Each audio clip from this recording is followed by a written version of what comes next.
Good evening. My name is Ross Nova, and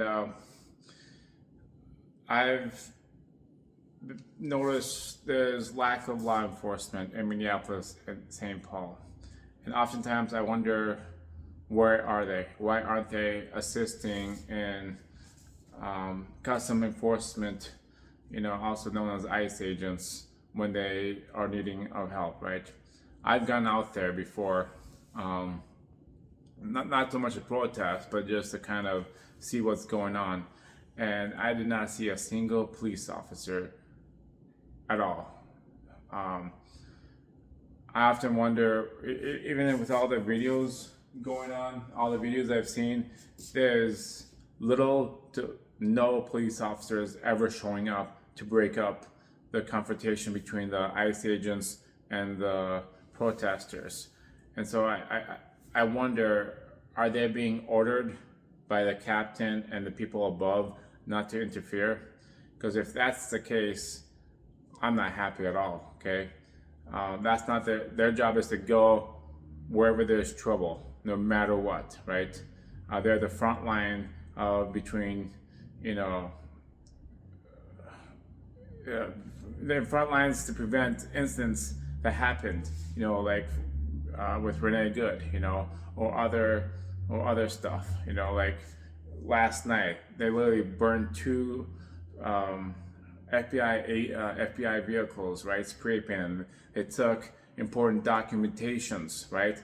And they were plastering it all over the media, all over the YouTube, whoever, before I continue with the law enforcement, whoever posted the videos of the documents with names, where they're at, where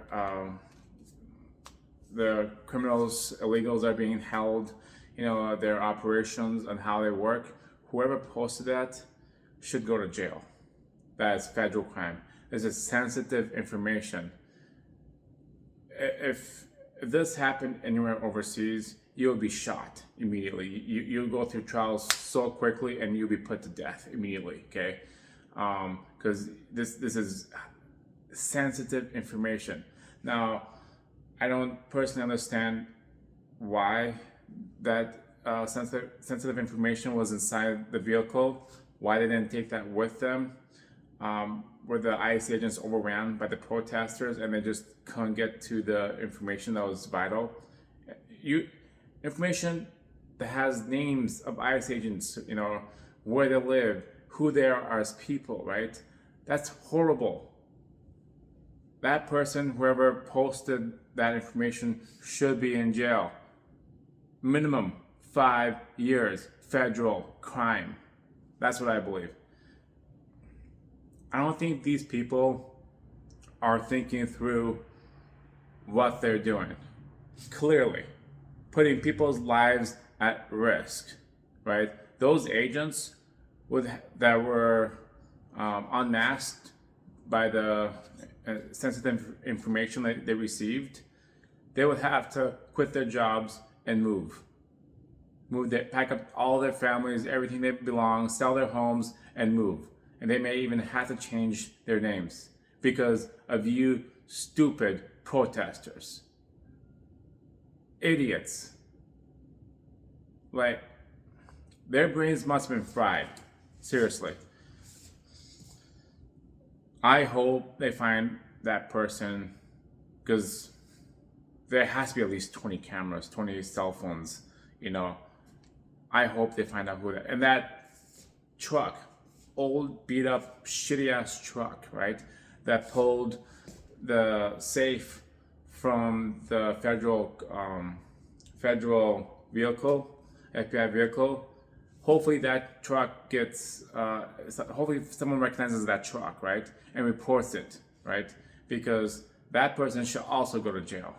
Like, people are seriously not thinking of the consequences of their actions. The time that they could be doing, for breaking these laws, for fighting against federal agents and stuff like that, releasing important documents that's somewhat high clearance, right? Imagine, you know, we're in war, right? Say Russia invades us, right? And you're protesting against our government because you don't believe in fighting with Russia, yet Russia is on our doorstep, right? And you attack our troops, right? And you gather this, you find this information, right? And you literally walk into the Russians and giving them that information. That's what you just did. You just gave out sensitive, important information to the enemy.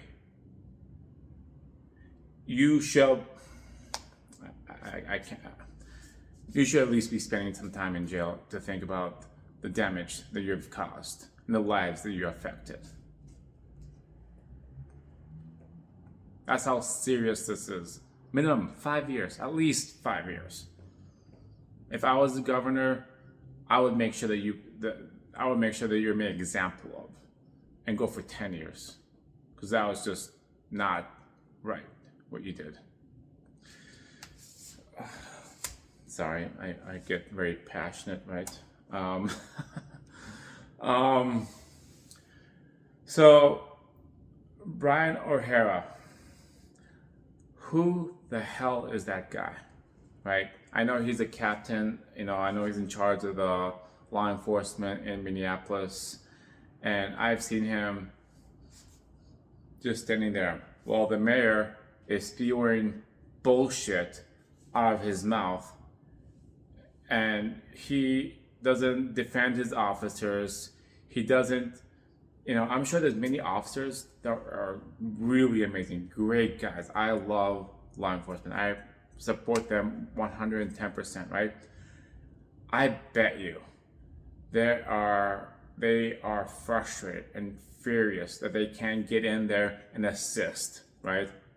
I bet you they want to get in the action. They want to go over there and protect the federal agents, because by protecting the federal agents, they can do their jobs to remove the criminals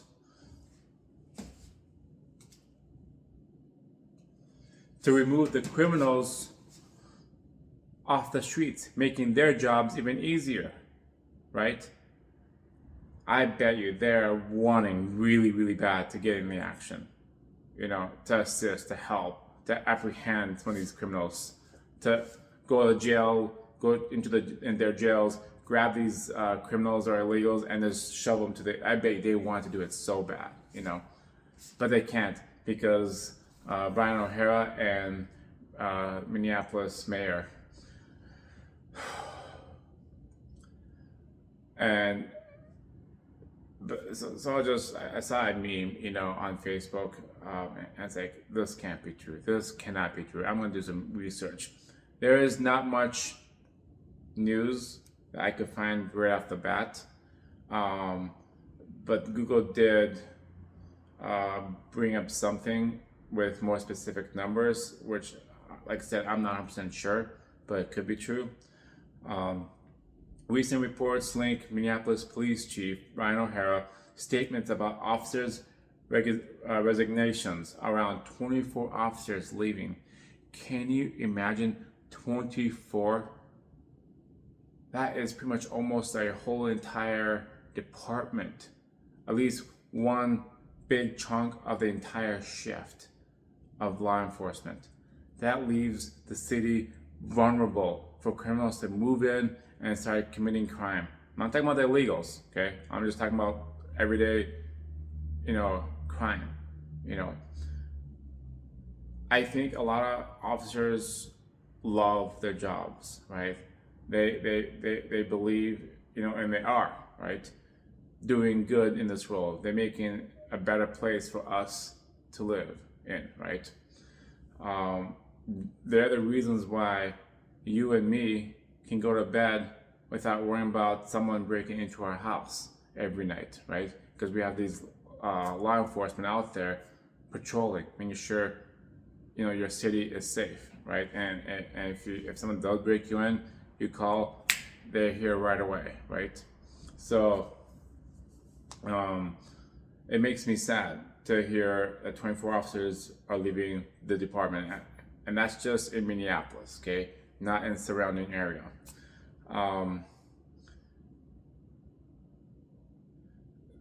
Something to do with tensions surrounding federal immigration and customs enforcement. Because of them, I don't see that being the reason. I think they're willing to work with them, but they're not allowed to. I'm trying to read between the lines. Like I said, I have nothing really to go on, so I can't really make claims. Like I'm gonna be honest with you at all times, right? If I don't know, I don't know.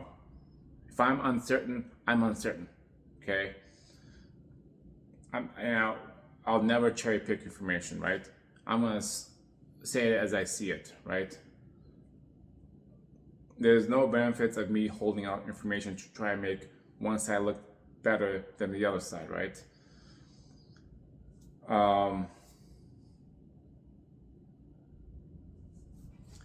I would like to say I'm disappointed in the law enforcement not assisting ICE, not going out there trying to protect the peace between both the citizens and the federal agencies.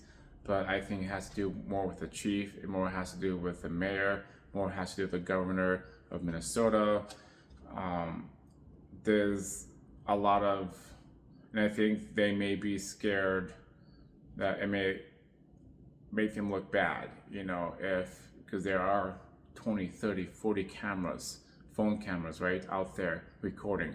And I think they're maybe wanting to hold the police back, in case something happens where now the police are under scrutiny, or they're trying to show the city that, hey, we're not involved in this, right?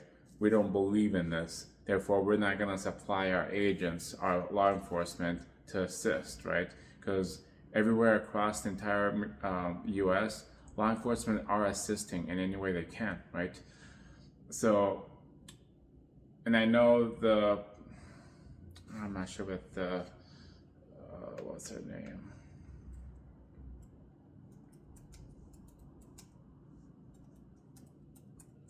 In charge. What's her name? What's that female? The female.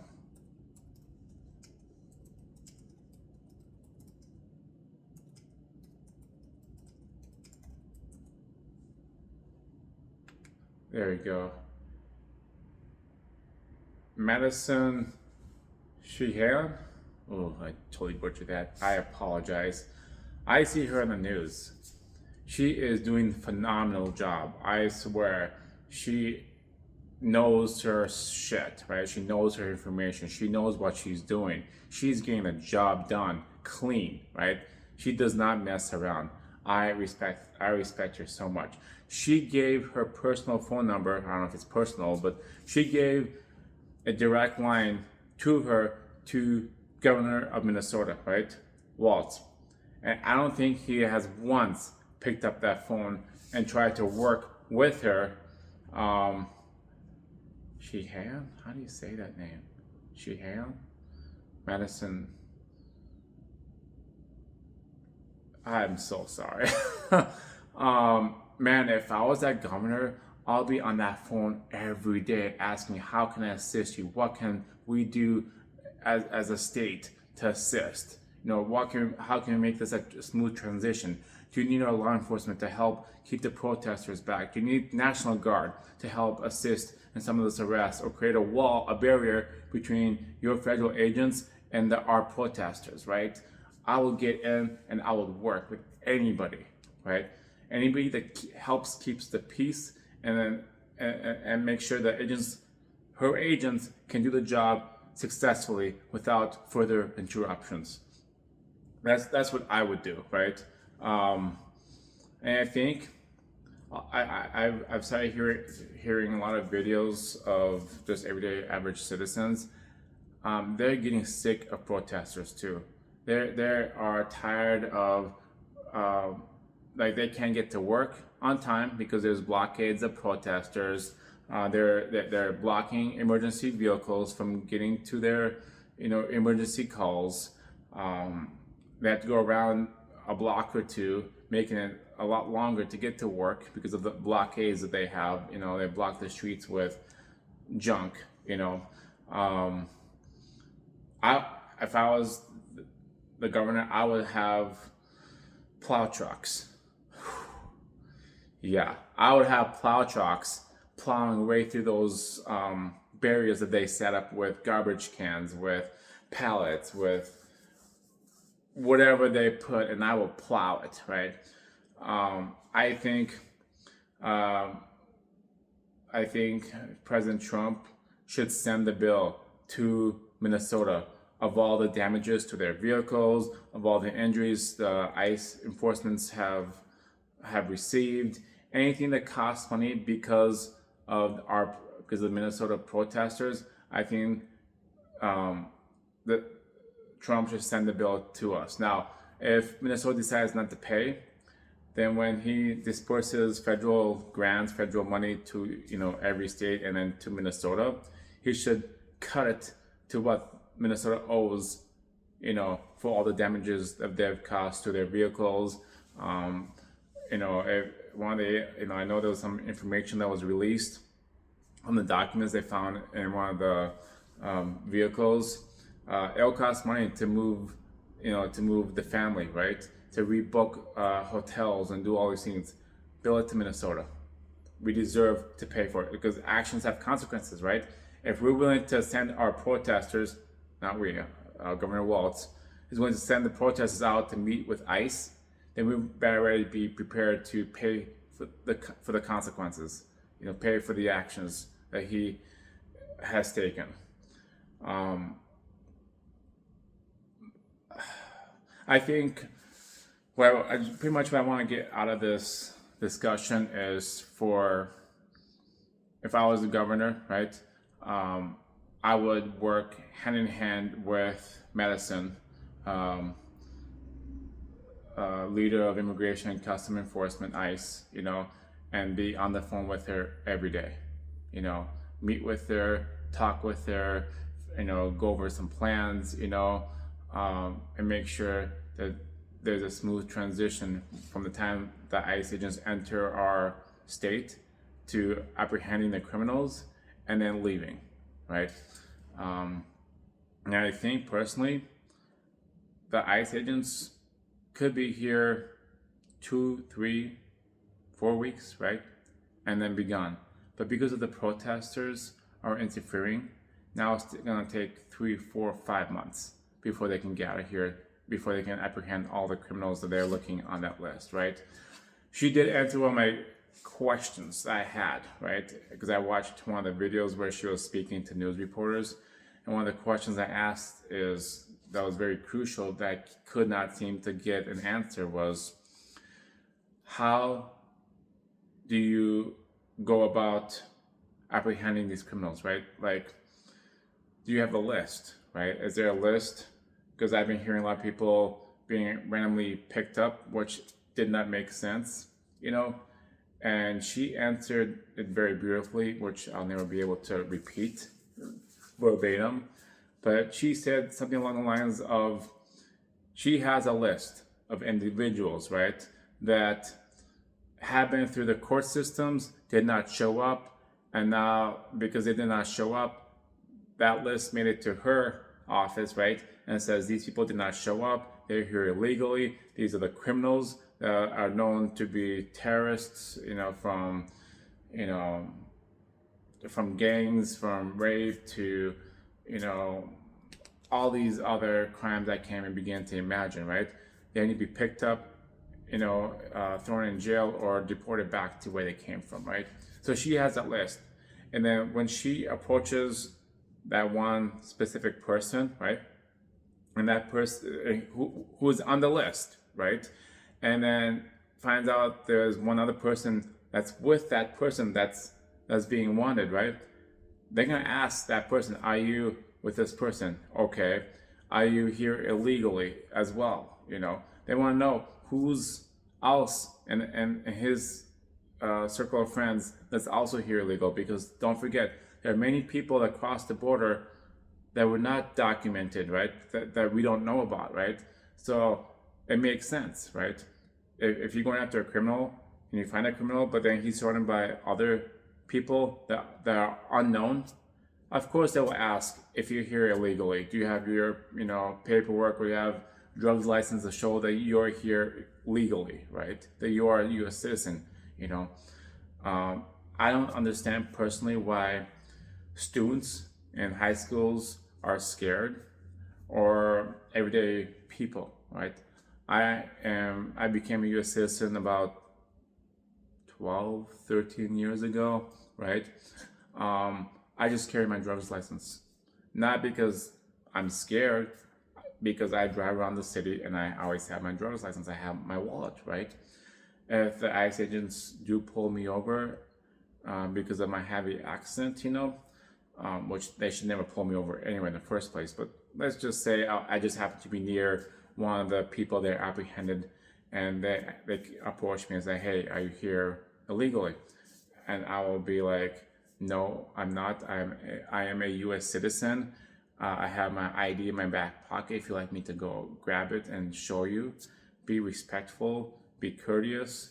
The agents don't want to deal with you more than they have to, right? They just want to verify who you are and then move on, right? There's no point in picking fights with them. There's no point in raising your voice to them. They're just there to do their job. Make it easy. Just, yeah, here's my wallet. Here's my ID. I am a U.S. citizen. I was in the Army. I appreciate all the good work you guys do. Thank you. And then move on, right? They was like, all right, carry on. Thank you. That's simple. Oftentimes, even with law enforcement, right? Oftentimes, when you're dealing with law enforcement, I've got pulled over. I ran a red light. Like I literally blew it. Like I knew what I was doing, right? I was having issues with my car where I felt like if I stopped, my truck would just not start again, right? So I'm going straight to the auto shop, right, to get my car looked at. And I was afraid if I stop, it's over, right? And I blew a light completely. And as soon as I blew a light, I saw an officer right across the street just looking, and I'm like, I just started pulling over because I knew, I knew, right?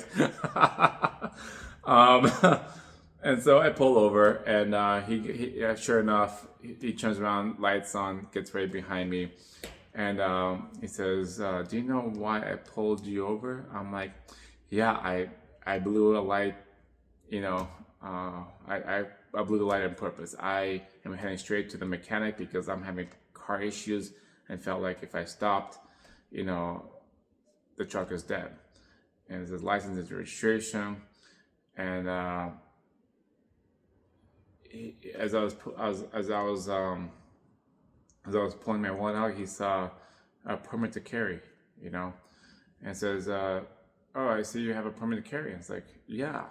It's like, "Do you have a firearm in this vehicle?" I was like, "Yes, officer." And it says, "Would you please kindly step out of the vehicle, and and we can continue on with our stop?" Yeah, I said, "Sure, no problem." I said, "Just make sure you leave the aisle. Don't reach for anything else. Just step out, And I said, "Great." So I step out, and we go around the vehicle on the sidewalk where it's safe. His partner is running my driver's license, right? My insurance. And while he's doing that, the officer and I are just talking. I was like, "Hey, hey, how's life? What's going on?" Just keeping it very casual. I'm being very respectful this entire time. I've never once challenged him. Do you need me? Do you need me? Why do you need to step out of my vehicle? Are you arresting me? Are you detaining me? All these things, right? I'm being very respectful. I'm even joking around with him, having a little laugh with him, trying to keep things light, right? And I was ready to, accept the ticket. Like I knew, he knew, like we knew that I ran a red light completely. I just blew it, right? And he says, "Here's your driver's license. A warning. You have a wonderful day." I'm like, "Thank you," because that ticket would have probably cost me $150. Who knows what, right? And I got back in the car. Thank God my truck started. I was like, oh. and I went straight to the repair shop and got it fixed. But like I said, oftentimes officers don't want to deal with you more than they have to, and they just want to get in, make sure that you're safe, make sure the people around are safe, make sure you're not driving recklessly where you can hurt other people, and I believe, based on my studies, most criminals are apprehended at traffic stops, right? Most criminals are apprehended at traffic stops. Simple as, oh, you ran a stop sign. Oh, wait, there's a warrant for your arrest. Boom, got him. Because when there's warrants for arrest, oftentimes they can't find these people. It's where they screw up on the road is how they usually catch them. So respect that, right? Oh, you have, I've noticed you had a expired tag. That's why I pulled you over. Boom, find out there's a warrant for your arrest. As he's running your plates. So respect the officers. They work hard. They work in 12-hour shifts. There are days where it is long, right? They probably have quite a few bad days, and you don't need to add more fuel to their bad days, right? I fly the American American flag with a blue stripe across. It's what, 8 foot by 12-foot flag. It's like the biggest one I could find. My pole is literally bending because the flag is too big. I'm very strong support of law enforcement. Those guys should be appreciated more. Every time I see an officer, I roll down my window, right? I guess I gotta do this. I roll down my window and I wave, because just to show them that, hey, I'm with you guys, So anyway, I hope when a new governor, new mayor takes over, those law enforcement officers can come back. We need them. They are very important to our safety. We do appreciate them. It's just not many people are able to say that. You are, especially Minneapolis and St. Paul, is very liberal. You probably have a lot tougher job, patrolling the streets versus rural area, right? In the rural areas, I see police flags all the time. Businesses carry them, and I always bring it up. Hey, I love your police flag. Oh yeah, man, are you a supporter of law enforcement? Like, yeah, man, that is dope. Do a little fist bump, because we're both on the same page. Law enforcement, do know we have your back, and if you ever are in trouble, we're there to help you. We'll assist in any way, and no, we're not gonna pull up a cameras and start recording right away. We're gonna assist you first, So anyway, my name is Ross Nova, shooting forward, brighter, bolder, for better tomorrow. Thank you.